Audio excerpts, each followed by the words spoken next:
Imagine the roar of engines at Phillip Island, where hearts pound as riders battle for glory in the blink of an eye. But here's where it gets controversial.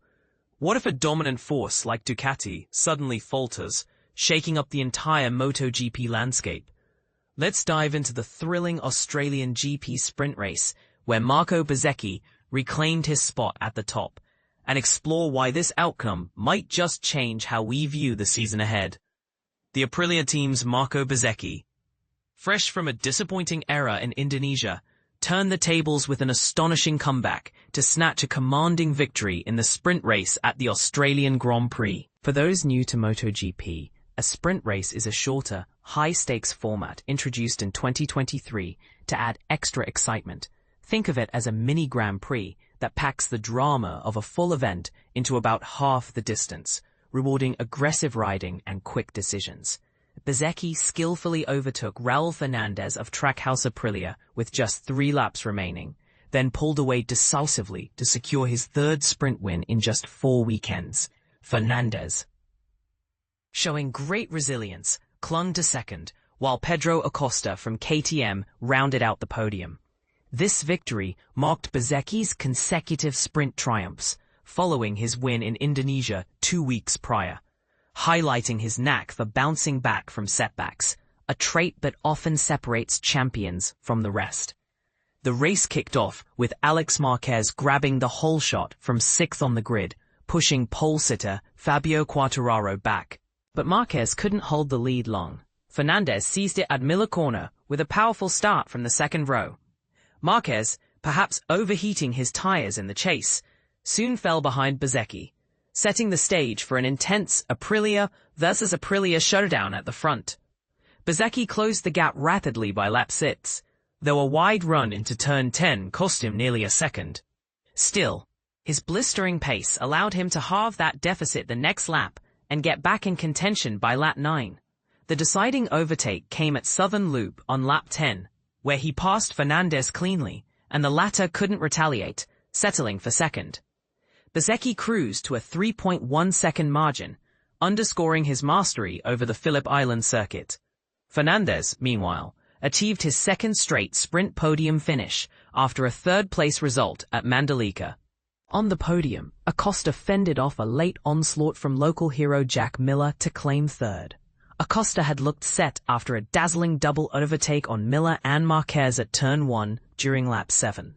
Miller fought back fiercely on the final lap, nearly challenging for the spot, but Acosta held firm. Gresini rider Alex Marquez, who led briefly early on, slipped to 6th, compounded by teammate Fermin Aldeguer's crash at Southern Loop late in the race. Quartararo, despite pole, managed only 7th, though he outpaced Honda's Luca Marini by over 2/10. Behind them, KTM wildcard Paul Espargaro and Tech 3's Enea Bastianini filled out the top 10.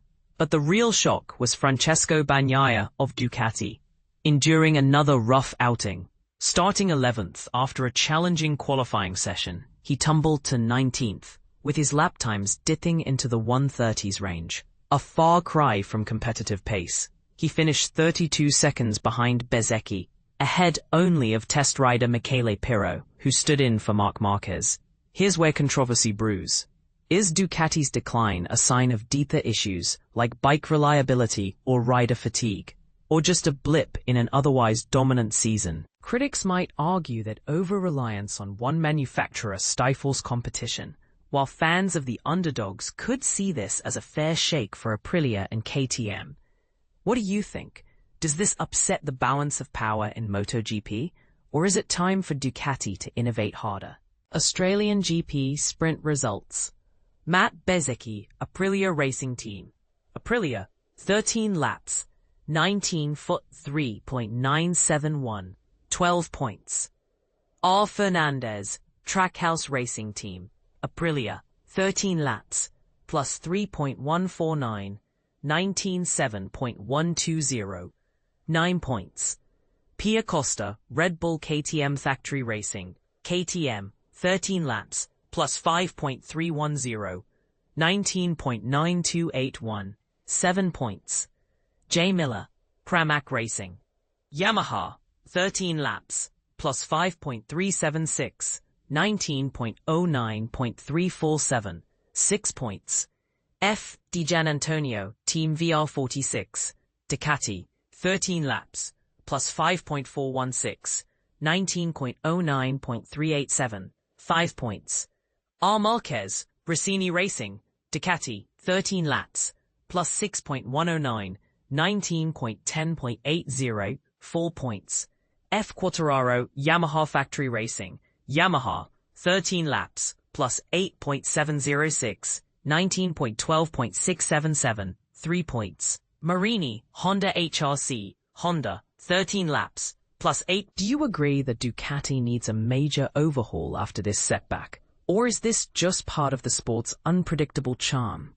Share your opinions in the comments. Should sprint races stay, or do they favor certain riders unfairly? Take our quick 5-minute survey on motorsport.com to tell us what you'd like to see more of. The motorsport.com team.